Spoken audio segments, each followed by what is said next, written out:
Welcome to the Protagonist Pub. My name is Tammy, and this is where characters gather. So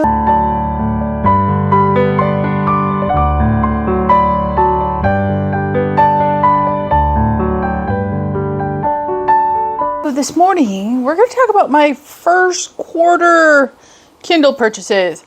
And I've moved to the sofa because it's a little bit more comfortable.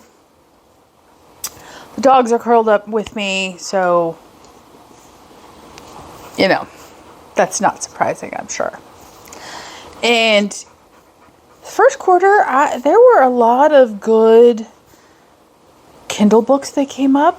All of these I got on either the Kindle monthly deal or they were on sale on a daily deal for Kindle. And I didn't know this. There are also weekly deals on Kindle, but they do not appear in the Kindle store when you're on your Kindle. You actually have to be on the web. Just FYI. I also got a new Kindle in March. Mine was incredibly slow and incredibly finicky. It wasn't very old. It was at most 3 years old. But more often than not, it would decide it didn't want to turn a page, so I was done. So I upgraded to the Kindle soft color, and well, I don't know if you can see, but I'm happy with it. A, it's much faster. B, it's lighter than my Kindle was. It wirelessly charges on my wireless charger. Another thing I'm happy about. And while the color isn't very saturated in comparison to, let's say, you know, your laptop or an iPad, it is a significant improvement over a black and white cover. Not gonna lie, I'm not unhappy. I upgraded. So, that being said, what did I buy this quarter? And I'm doing it from my laptop because it's just easier to read the descriptions and less complicated for everybody. As long as I can get the right tab open. So, let me find it and I'll be right back. Okay, I found the tabs. And if it is in a series and I bought the whole series, I'm only going to read or mention the first book in the series. And otherwise, you know, we would be here all day. Some books I didn't buy the whole series because, you know, it's a long series. Like this one, the book I'm currently looking at is 36 books long, and well, I didn't want to pay the cost of buying 36 books all in one sitting, so I will pick them up as they go on sale. And if there are authors I'm just picking up as they go on sale and on Kindle because they're hard to get a hold of physically. Like my library doesn't have them. They're not available electronically in my library. They're not available on, let's say, Kindle Unlimited either. And you rarely see them in used bookstores these days, or if you do, they're very expensive. And then I will mention that that's, you know, one of the authors I'm accumulating on Kindle because that's the only way to do it. Okay, so first up would be The Founding. This is the first microphone doing weird things. First book in the Moreland Dynasty series, and it is by Cynthia Herrod Eagles. And as I said, there are 36 books in this series. And the book one is 515 pages long, and it was This says published in 2011. Sometimes that means it was first sent to Kindle in 2011, so I take that with a grain of salt. I will read you the description. I love when the description conflicts with the number of books in the series. Here we go. The 23 volumes of the Moreland Dynasty series has been completely repackaged in the most elegant style, using contemporaneous artwork for each period. Isn't that helpful? This wonderful series opens with the backdrop of the War of the Roses, with the marriage between Eleanor Moreland and a scion of the influential House of Beaufort. It is a union which establishes the powerful Moreland dynasty, and in the succeeding volumes of this rich tapestry of English life, we followed their fortunes through the war and peace, political upheaval and social revolution, times of pestilence and periods of plenty, through the vicissitudes which afflict every family. Love and passion, envy and betrayal, birth and death, great fortune and miserable penury. The Moreland Dynasty is entertainment of the most addictive kind. So I am looking forward to this book. I love the period of the War of the Roses in English history. So that was, a fantastic way to draw me into a book. Okay. Next up is a new to me author. That is The Moses Expedition by J.G. Gerardo. And this is 436 pages, and it says it was published in 2010. After 50 years in hiding, the Nazi war criminal known as the Butcher of Spiegelgrund has finally been tracked down by Father Anthony Fowler, a CIA operative and a member of the Vatican Secret Service. He wants something from the butcher, a candle covered in filigree gold that was stolen from a Jewish family many years before. But it isn't the gold Father Fowler is after. As Fowler holds a flame to the wax, the missing fragment of an ancient map that uncovers the location of the Ten Commandments given to Moses is revealed.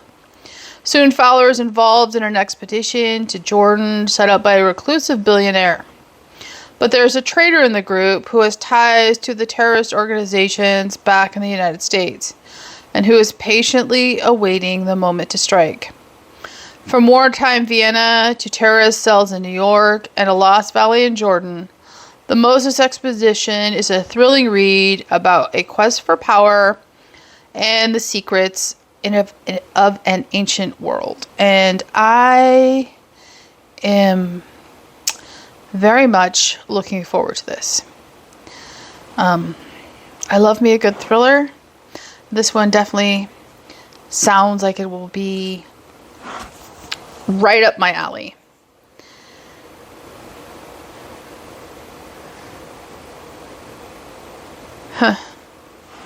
Hang on. Summer Hours at the Robbers Library. This is by Sue Halprin. And I just realized it's available on Kindle Unlimited too. And it is 386 pages and published in 2018. From journalist and author Sue Halprin comes a wry, observant look at contemporary life and its refugees. Halprin's novel is an unforgettable tale of family. The kind you come from and the kind you create. People are drawn to libraries for all kinds of reasons. Most come for the books themselves, of course. Some come to borrow companionship. For head librarian Kit, the public library in Riverton, New Hampshire, offers what she craves most: peace. Here, no one expects Kit to talk about the calamitous events that catapulted her out of what she thought was a settled suburban life. She can simply submerge herself in her beloved books and try to forget her problems. But that changes when 15-year-old homeschooled Sunny gets arrested for shoplifting a dictionary. The judge throws the book at Sunny, literally, assigning her to do community service at the library for the summer.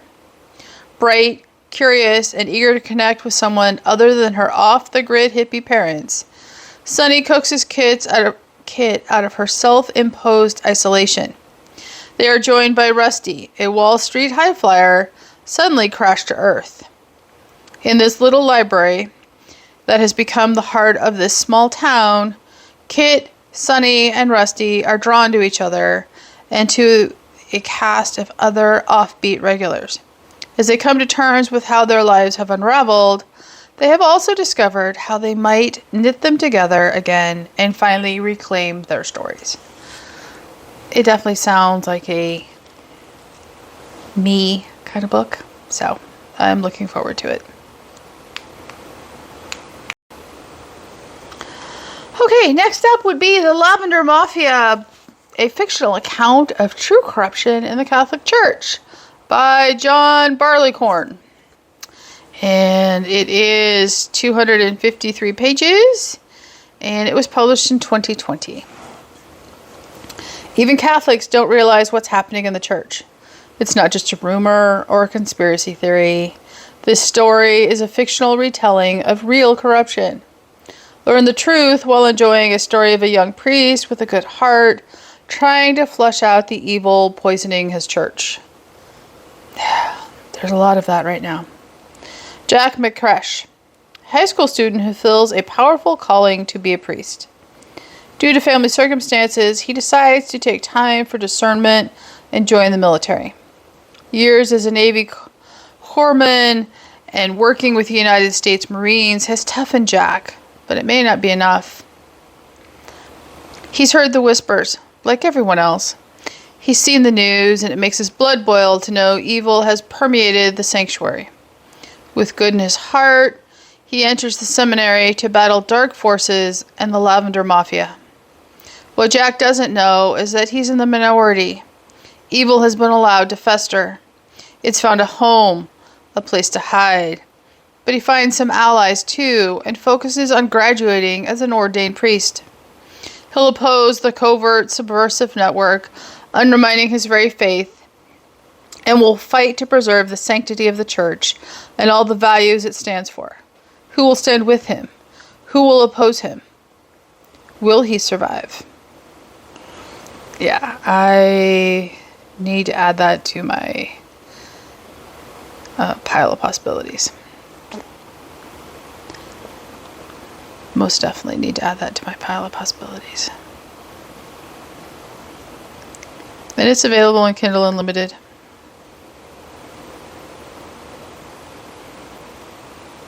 Okay, next up would be The Shadowland by Elizabeth Kostova. And she is the author of The Historian, which I'm still on the fence about, just because it's a vampire novel, but this one definitely sounds much more fascinating to me. And it is 603 pages. It was published in 2017. And I will read you the blurb. A young American woman, Alexandra Boyd, has traveled to Sofia, Bulgaria, hoping that life abroad will salve the wounds left by the loss of her beloved brother. Soon after arriving in this elegant East European city, however, she helps an elderly couple into a taxi and realizes too late that she has accidentally kept one of their bags. Inside, she finds an ornately carved wooden box engraved with her name, Stoyan Lazarov. Raising the hinged lid, she discovers that she is holding an urn filled with human ashes. As Alexandra sets out to locate the family and return this precious item, she will first have to uncover the secrets of a talented musician who was shattered by political oppression, and she will find out all too quickly that this knowledge is fraught with its own danger. I just think it sounds beautiful and compelling, and probably, at least personally, a better introduction to Kostova as an author than a vampire book. Okay, next up would be Cashel Mara by Susan Howich. And this was published in 2012, and it is 712 pages. When Edward de Salis travels to America after the death of his first wife, he's astonished to find himself falling in love with Marguerite, a young woman many years his junior. Full of hope for the future, he returns to his Irish estate, Cashel Mara. But in 19th century Ireland, a country racked by poverty and famine, his family eventually becomes trapped in a sinister spiral of violence that Edward could never have foreseen. Cashel Mara follows the fortunes of 3 generations as they struggled to survive both the tragedies of history and their own chaotic lives. So, I am very, very much looking forward to this. And she is one of those authors that when she goes on sale, I am picking up. Same with this author as well. That would be The Miracle at St. Bruno's. This is the first book of the Daughters of England series by Philippa Carr, and there are 20 books in this series. This book is 693 pages, and it says it was published in 2013. I know that is an incorrect date. That has got to be the date it was published to Kindle. This first book in Philippa Carr's celebrated Daughters of England series is at once a love story, a mystery, and an epic historical saga set during the tumultuous reign of Henry VIII. Damask Farland, named after a rose, is captivated by the mysterious orphan Bruno. Discovered upon the abbey altar on Christmas morning, then raised by monks, Bruno becomes the great man whom Damask grows to love, only to be shattered by his cruel betrayal. This dramatic coming-of-age novel is set in 16th century England during the chaotic years when Henry VIII stunned the royal court by setting his sights on Anne Boleyn. It's also the tale of a man whom many believe to be a holy prophet, until a shocking truth is unearthed in the shadows of a centuries-old abbey. Yeah, I am more than intrigued, and I more than want to read this book.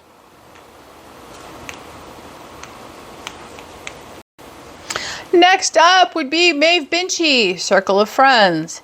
This is 610 pages, and I will read you the blurb. It began with Benny Hogan and Eve Malone, growing up inseparable in the village of Knockglen. Benny, the only child, yearning to break free from her adoring parents. Eve, the orphaned offspring of a convent handyman and a rebellious blue blood, abandoned by her mother's wealthy family to be raised by the nuns. Eve and Benny, they knew the sins and secrets behind every villager's lace curtains, except their own. It widened at Dublin, at university, where Benny and Eve met the beautiful Nan Maulon and Jack Foley, a doctor's handsome son. But heartbreak and betrayal would bring the worlds of Knockglen and Dublin into explosive collision. Long-hidden lies would emerge to test the meaning of love and the strength of ties held within the fragile gold bands of a circle of friends. Yeah. I am looking forward to that. Okay, come on. Don't be complicated. I'm not going to read you the back of this one. I think I've read it a couple of times, and there's a post in my community tab about it. This is A Midnight Hope by Stephanie Lozinski. It is the 12th book in the Hope Ever After series, which is a series of fairy tale retellings that are all completely standalones. And a proceeds of the sale of each of these books goes to R, which is Operation Underground Railroad, which rescues children from exploitation and trafficking. And as you can tell by the cover, this is a Cinderella retelling. So this was a no-brainer purchase for me, even though fairy tale retellings are not my general cup of tea. Okay, next up, complete departure. That would be The Last Policeman by Ben H. Winters, new to be author. This is the first book in the Last Policeman trilogy, and it is science fiction. And I am very intrigued by this. What is the point in solving murders if we're all going to die soon anyway? Detective Hank Pallas has faced this question ever since asteroid 2011 GV1 hovered into view. There's no chance left. No hope.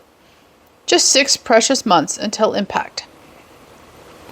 The Last Policeman presents a fascinating portrait of a pre-apocalyptic United States. The economy spirals downward while crops rot in the fields. Churches and synagogues are packed. People all over the world are walking off the job, but not Hank Pallas.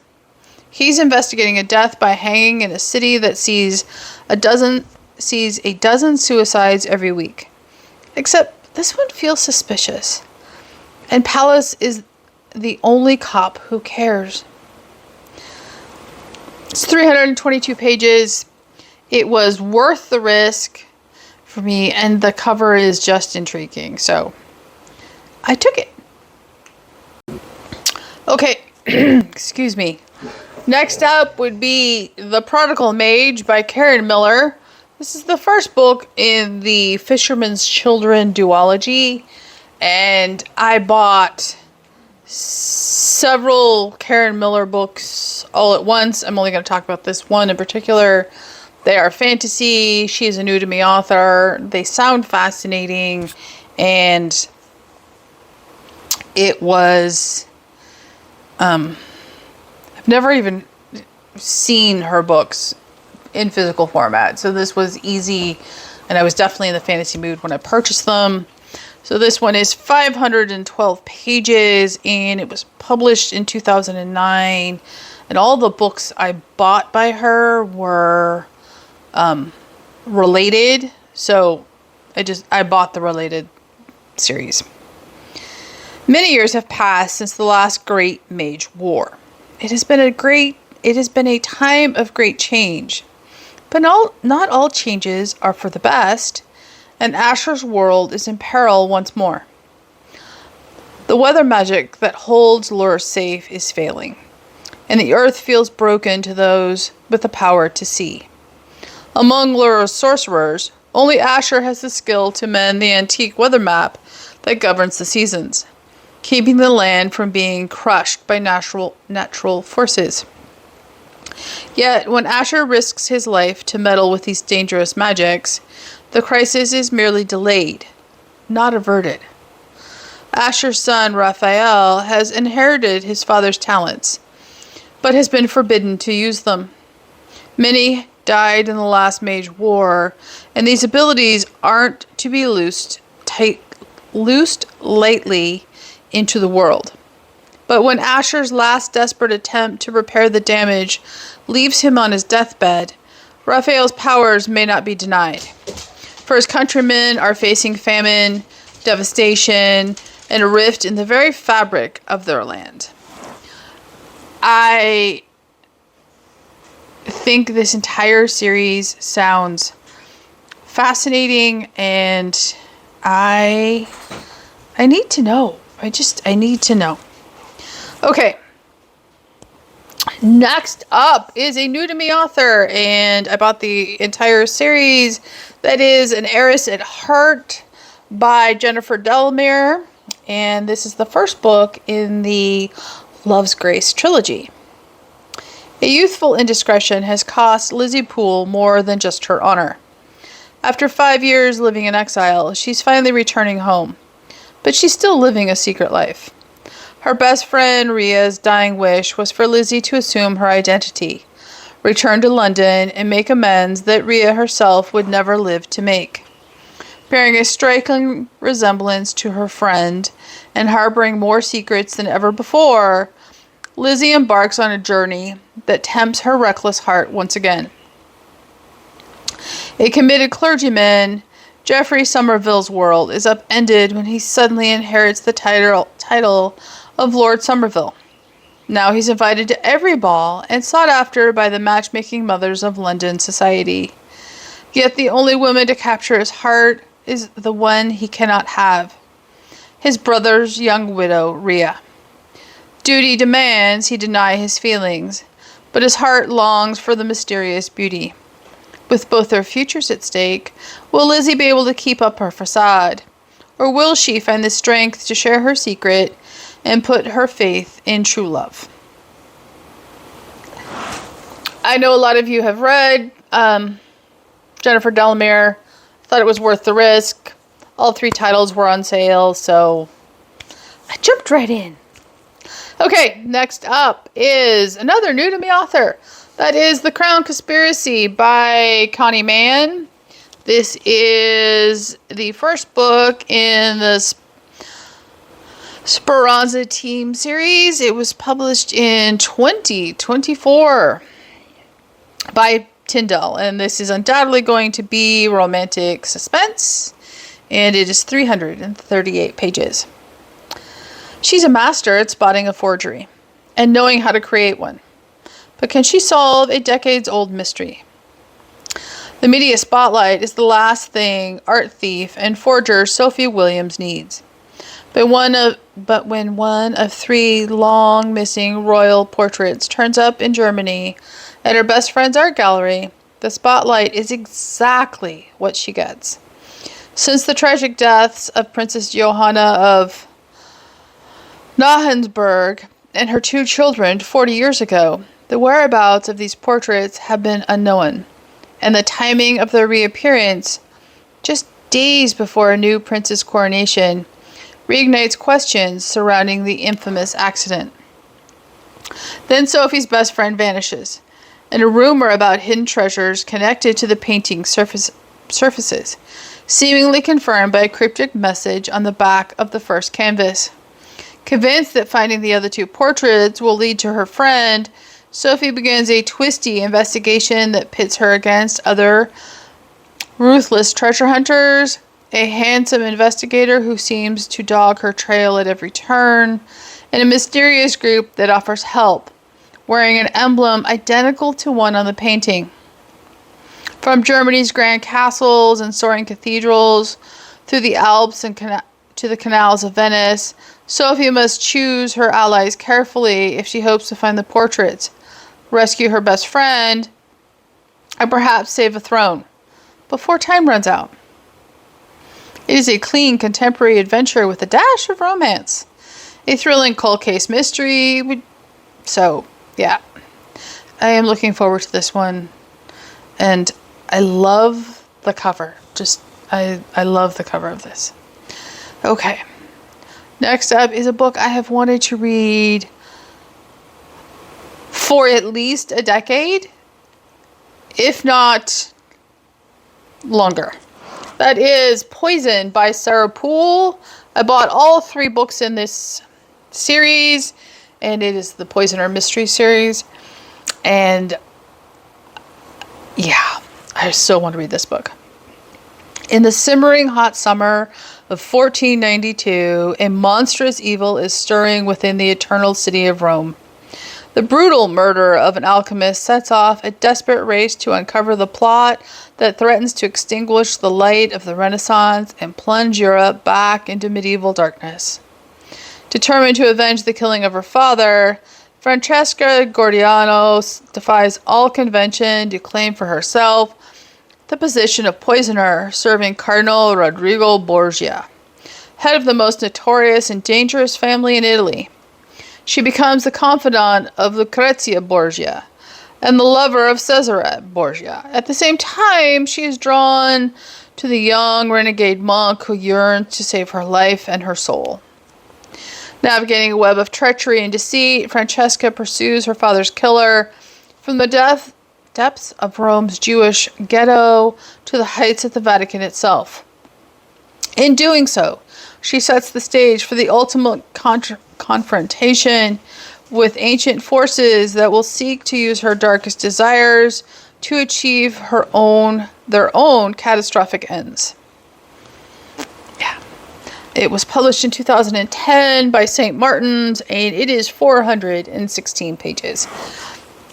I have wanted to read this book for so long. Okay. The Last White Rose, a novel of Elizabeth of York by Alison Weir, is the first book of the Tudor Rose series. It's a duology. And this one is 545 pages. And I will read you the blurb. Elizabeth of York is the oldest daughter of King Edward IV.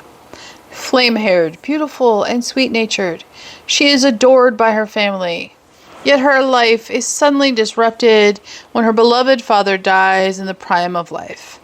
Her uncle, the notorious Richard III, takes advantage of King Edward's death to grab the throne and imprison Elizabeth's two younger brothers, the rightful heirs, royal heirs. Forever afterward known as the Princes in the Tower, the boys are never seen again. On the heels of this tragedy, Elizabeth is subjected to Richard's overtures to make her his wife, further legitimizing his claim to the throne. King Richard has murdered her brothers, yet she feels she must accept his proposal.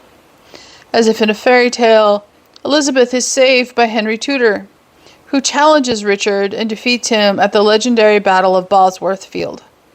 Following his victory, Henry becomes king and asks Elizabeth to be his wife, the first queen of the Tudor line.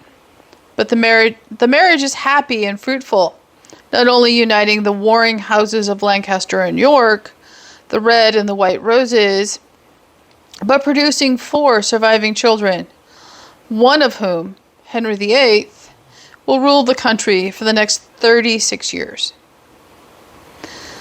And in a rare exception, I did buy, I will read you the blurb for the second book, and that is The King's Pleasure, a novel of Henry VIII, which is the second book in the Tudor Rose duology. And this one is 590 pages.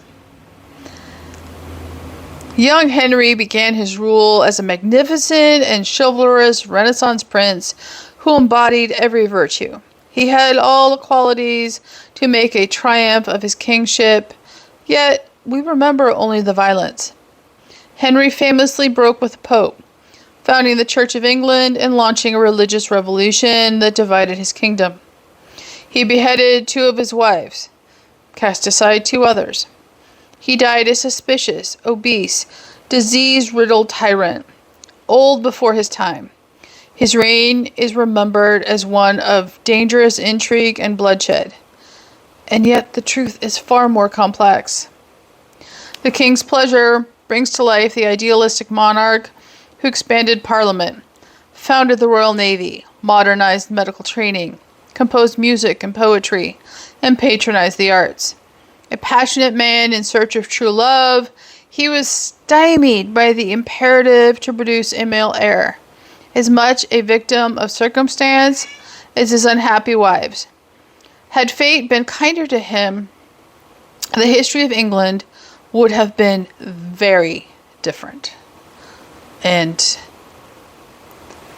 I don't need to say it. I want to read that duology badly. Okay, next up, another book that has been on my radar for a while. That is the Borga Confessions by Alyssa Palombo. Noticing a theme here. It is 415 pages, and it is a standalone. During the sweltering Roman summer of 1492, Rodrigo Borgia has risen to power as Pope. Rodrigo's eldest son, Cesare, forced to follow his father into the church and newly made the Archbishop of Valencia, chafes at his ecclesiastical role and fumes with jealousy and resentment at the way that his foolish brother has been chosen for the military greatness he desired. Maddalena Moretti comes from the countryside, where she has seen how the whims of powerful men wreak havoc on the lives of ordinary people. But now, employed as a servant in the Vatican Palace, she cannot help but be entranced by Cesare Borgia's handsome face and manner, and finds her faith and conviction crumbling in her want of him. His war rages, and shifting alliances challenge the Pope's authority. Maddalena and Cesare's lives grow inexplicably intertwined. Maddalena becomes a keeper of dangerous Borgia secrets, and must decide if she is willing to be a pawn in the power games of the man she loves. As jealousy and betrayal threaten to tear apart the Borgia family from within, Cesare is forced to reckon with his seemingly limitless ambition. I want to read this. I really want to read this. Okay. Next up would be The Spanish Queen, a novel of Henry VIII and Catherine of Aragon. This is by Caroli Erickson. It is 301 pages, much shorter than I thought it would be. And it was published in 2013. When young Catherine of Aragon, proud daughter of King Ferdinand and Queen Isabella, is sent to England to marry the weak Prince Arthur, she is unprepared for all that awaits her. Early widowhood,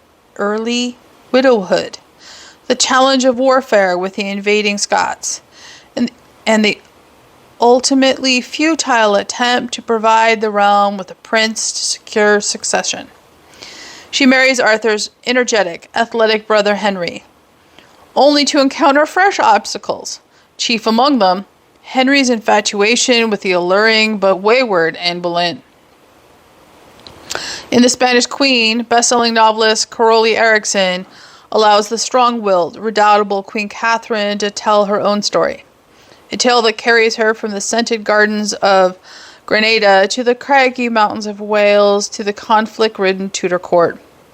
Surrounded by strong partisans among the English, and with the might of the Spanish and imperial arms to defend her, Catherine soldiers on, until her union with King Henry is severed and she finds herself discarded and tempted to take the most daring step of her life. Yeah.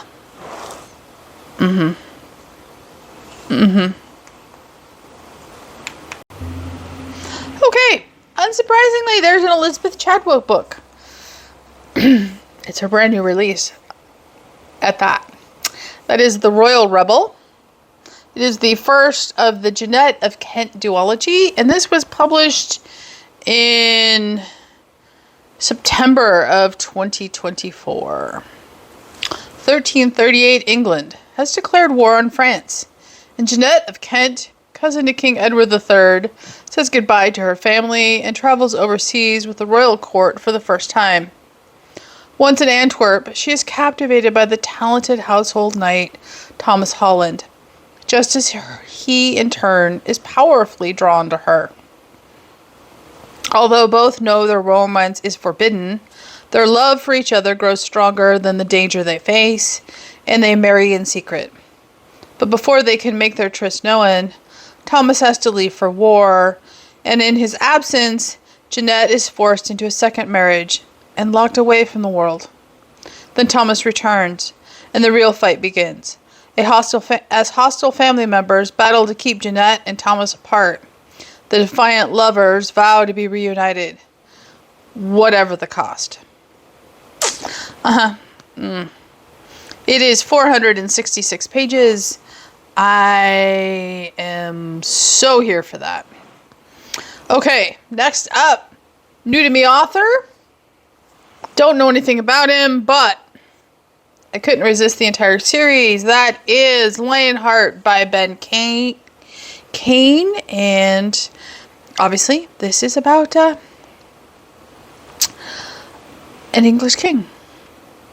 1179. Henry II is King of England. King of England, Wales, Ireland, Normandy, Brittany, and Aquitaine.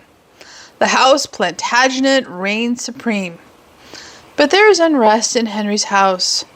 Not for the first time, his family talks of rebellion.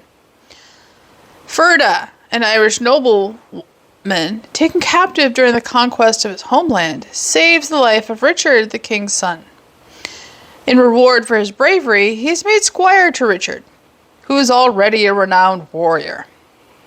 Crossing the English Channel, the two are plunged into a campaign to crush rebels in Aquitaine. The bloody battles and grueling sieges which followed would earn Richard the legendary name of Lionheart. But Richard's older brother, Henry, is infuriated by his siblings' newfound fame.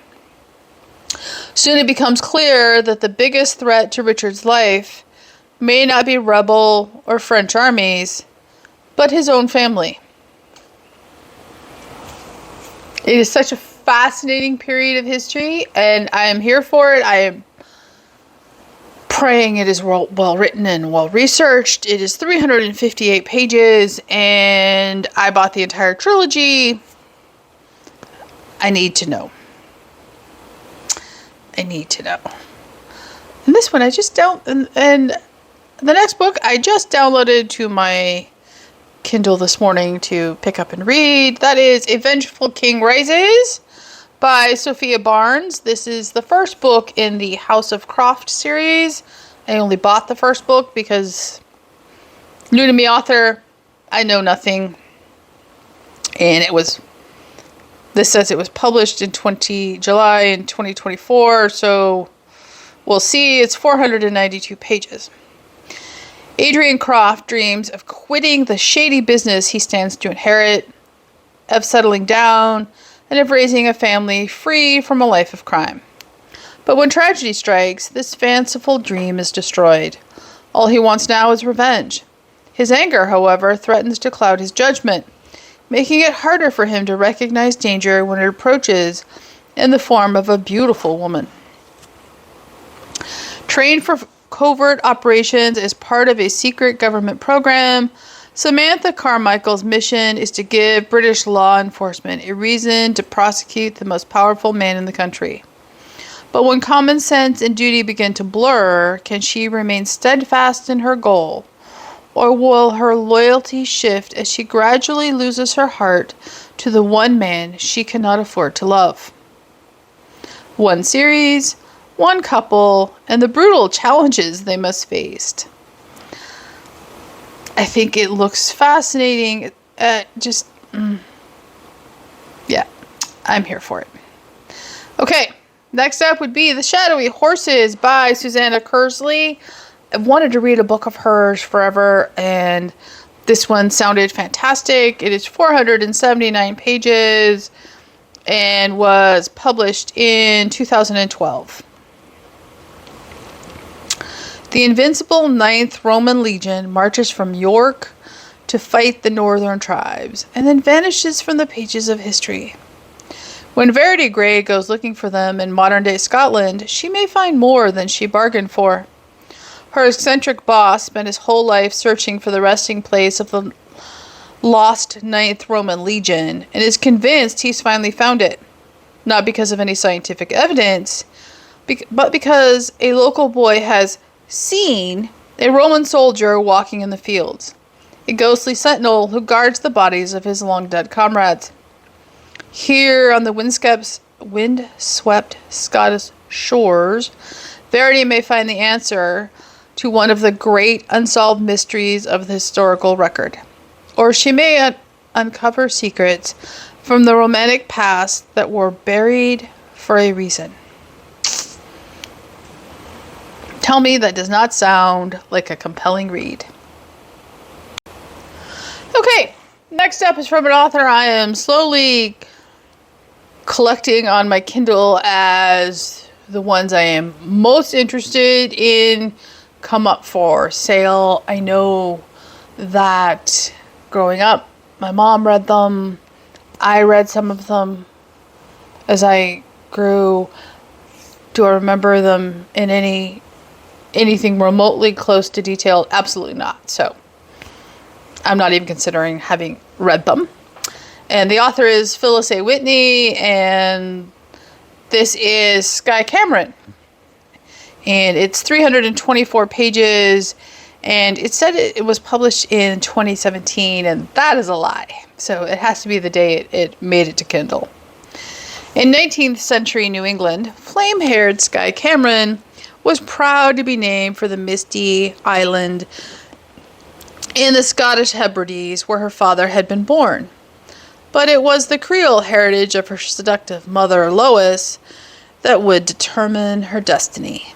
In the wake of her father's death, with finances dwindling, Louise has accepted an invitation to return to the family home in New Orleans and a fresh start.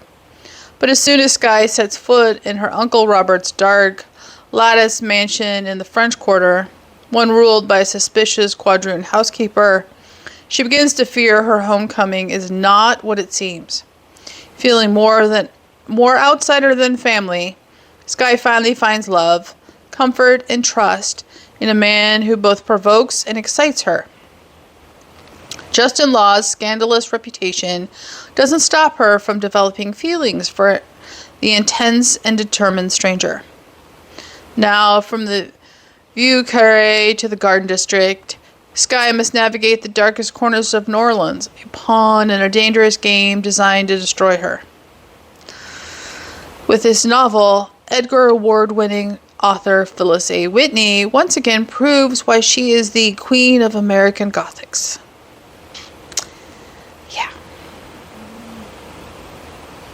Yeah. Okay. Another author I'm slowly collecting. That is Mary Stewart. This is Thornyhold. And this cover is a new cover, and a lot of her romantic suspense books have been republished in the same general, style and graphic content. The picture of the cover is a little different on each book, but they would sit on your shelf nicely and look good. Unfortunately, the paperback copy of this book is $21.92.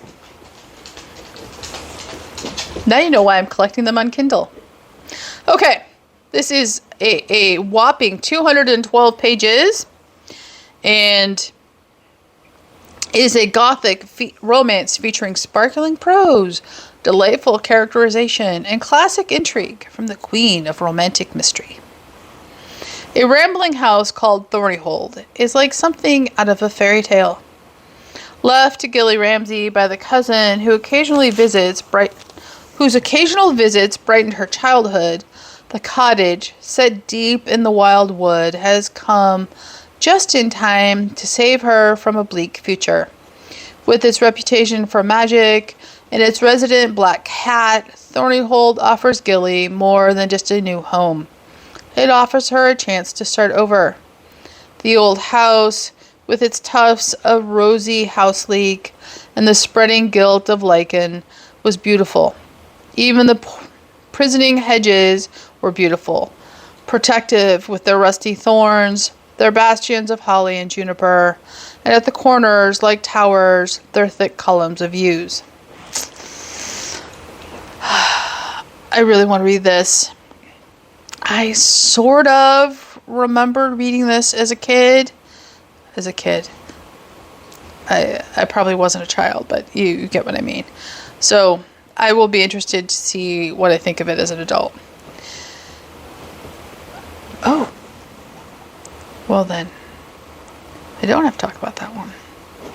Okay, next up would be My Father's House by Joseph O'Connor. This is first book in the Rome Escape Line trilogy. It was published in January of 2023. It is 348 pages, and it's by Joseph O'Connor.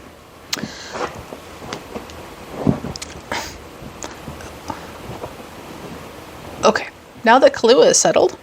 From best-selling author Joseph O'Connor comes a gripping and atmospheric World War II literary thriller set at occupied Rome.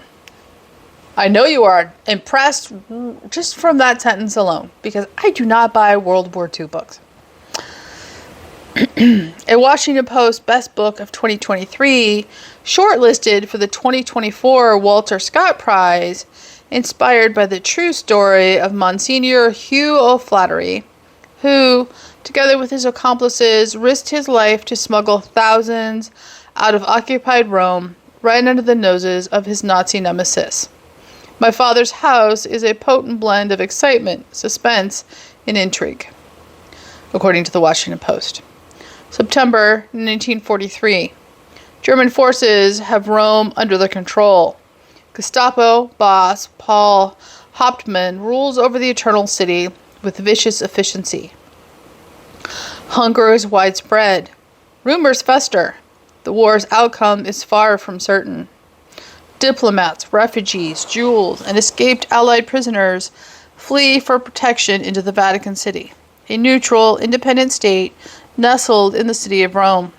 A small band of unlikely friends, led by a courageous Irish priest, is drawn into deadly battle of wits as they attempt to aid those seeking refuge. Suspenseful and beautifully written, My Father's House tells an unforgettable story of love, faith, sacrifice, and courage. Yeah, I need to read. Okay, next up is House of Gold by Bud McFarland. This is 528 pages, and it says it was published in 2011, and I know this is Catholic fiction, and it appears it is standalone. With House of Gold, America's favorite Catholic novelist returns to the riveting, apocalyptic storytelling which captured the hearts of countless readers in his explosive classic, Pierced by a Sword, while retaining the intimate, realistic characters who charmed, surprised, and ultimately swept readers away in his second novel, Conceived Without Sin. Join Bud McFarland as he takes you on a gripping spiritual odyssey that will reverberate through your soul long after you turn the final page. Does not sound like it is a standalone.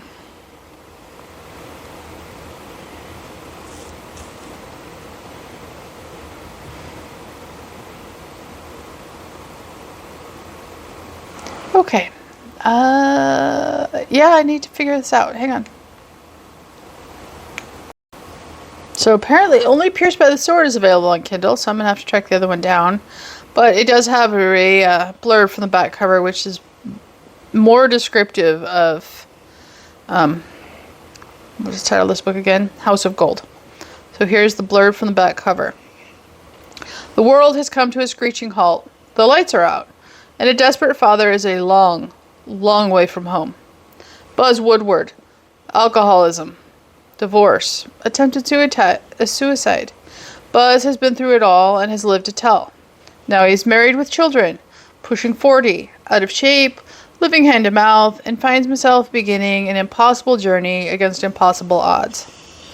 Sam and Ellie Fisk. 10 years earlier, when Buzz's best friends fell in love, they also discovered a greater love, their love for the Catholic Church. To outsiders, Sam and Ellie had it all. A perfect marriage, a talented son, friends, faith, wealth, success, status.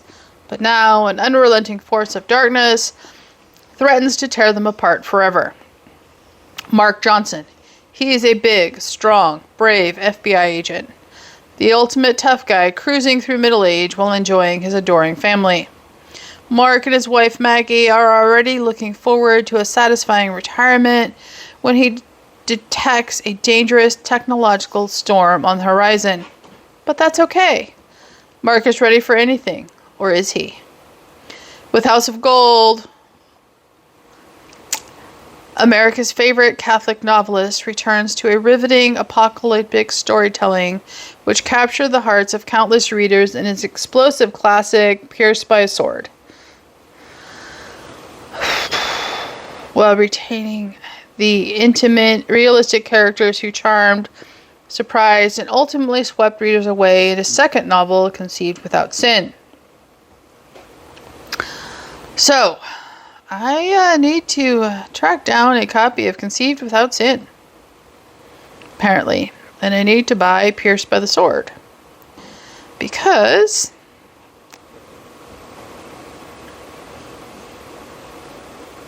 yeah, it doesn't look like the characters are related. Okay.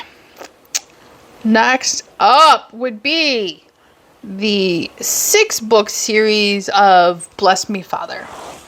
And I bought the entire series, and it is by Neil Boyd, and the first book is Bless Me, Father.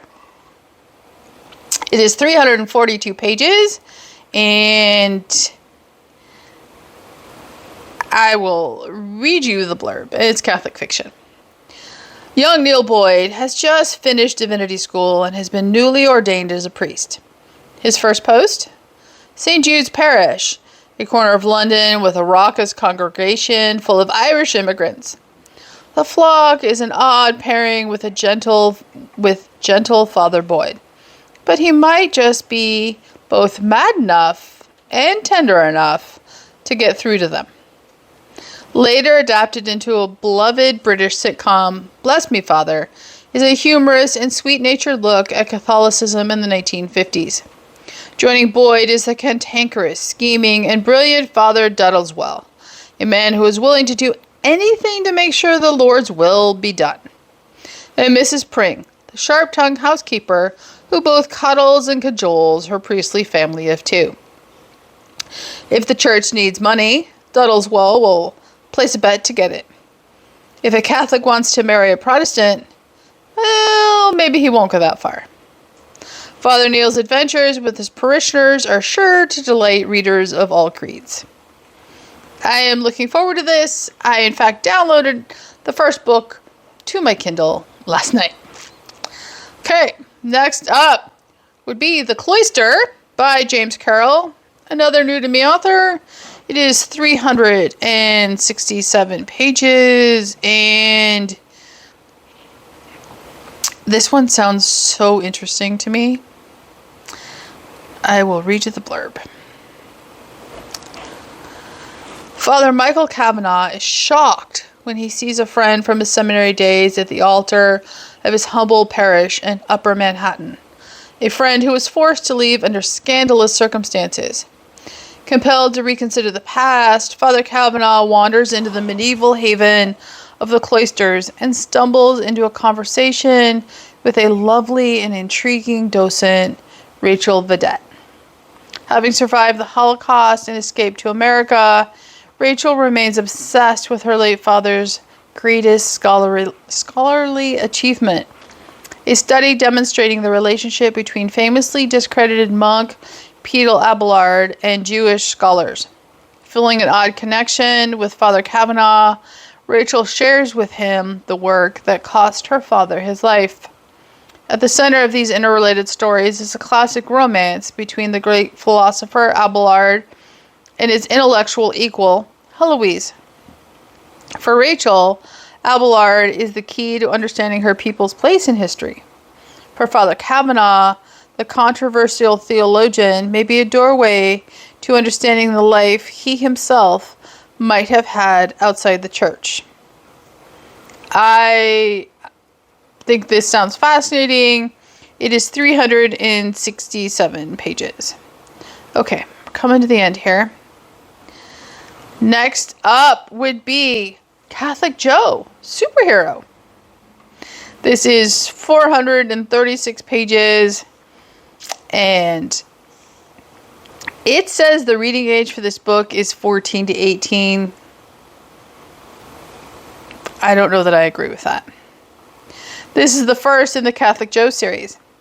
Lieutenant General Joseph Salvatore, husband and father of a large family, is a man's man. At age 48, he's still one of the deadliest men on the planet, able to kill an enemy with his bare hands, and with the same hands tenderly caress his wife and children. Joe brings that same lethal intensity as he fights to save his youngest brother, Vinny's marriage.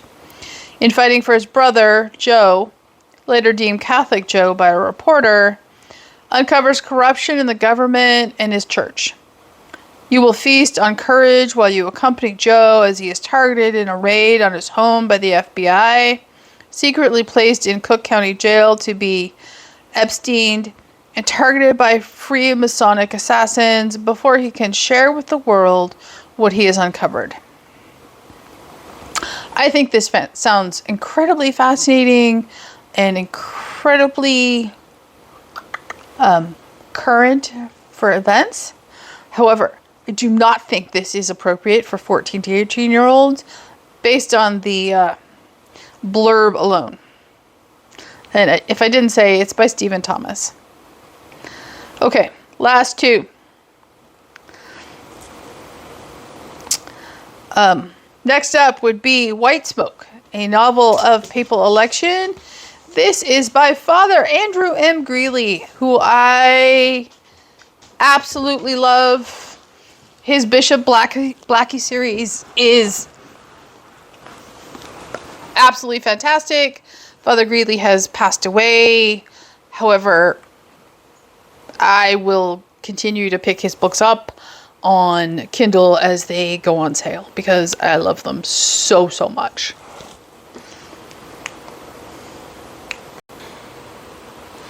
Okay, a Chicago Cardinal faces sinister plots in the struggle to choose the next pope.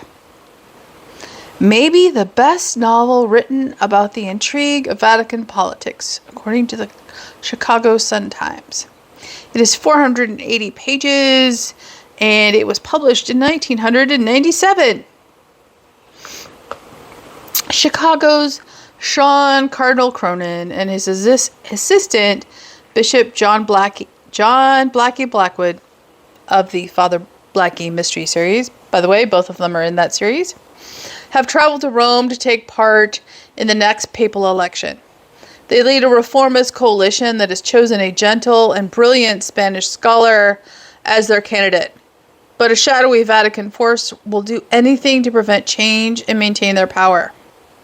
A lone assassin stalks the Vatican, determined to destroy the next pope as soon as the traditional white smoke issues from the cardinal's meeting room, the Sistine Chapel, followed by the ancient words, Habes Papam. Now the future of the Catholic Church hangs in the balance as the Vatican intrigue meets Chicago-style politics. Yeah, needless to say, I just downloaded this to my Kindle too. Father Greeley's books are all fantastic. I have never read anything by him I did not love. He wrote the Father Blackie Mystery Series, which are all cozy in essence, even though they're written by a Catholic priest. Catholic secular mysteries. He wrote an entire series based in Ireland. Everything he wrote was fantastic. So I'm definitely collecting them on my Kindle. Okay. Next up would be Conclave. And this is by Greg Tobin. This is the first book in the Holy See trilogy. And it is 520 pages and published in 2007. Born and raised in suburban New Jersey, Timothy John Mulrennan, that's a tongue twister of a last name, has known since childhood a deep and abiding faith in his God and his church that leads him to a career as a priest and propels him onto the stage of world events that include the Second Vatican Council, the Vietnam War, and the election of the first Supreme Pontiff of the Roman Catholic Church of the third millennium. Along the way, he encounters some of the most remarkable characters in contemporary fiction. Henry Martin Venholm, the leader of conservative lay movement called Evangelium Christi, and Mulrenan's bitterest enemy within the church, Rachel Soretti, a beautiful artist from Hungary, who falls in love with Bishop Mulrennan and gives him the greatest gift a woman ever could, Cardinal Leandro Biaggi, a wily and urbane politician who would be at home in the time of the Medicis and Borgias, and Jaime de Guzman, the Archbishop of Manila and longtime friend of Tim Mulleran's, the one man who speaks in the Americans' defense during the divided conclave and who pays the ultimate price for his honesty and faith in God. Yeah. Again, I need to read it. And why are only 2 books of this trilogy available? That is bizarre. I'll have to go check and see where the 3rd one is. So, those are my Kindle purchases for the first quarter of 2025 for the most part. By far, it's not all, but it's good sampling. And some books are just, when a book is 99 cents or $1.99 and the hard copy is $22, I'm going to choose the electronic copy every time, even though I would rather hold the physical book every time as well. So, there you go. What did you pick up on Kindle in the first quarter of 2025? Let me know in the comments down below. Like and subscribe, and I will see you here next time. The Protagonist Pup.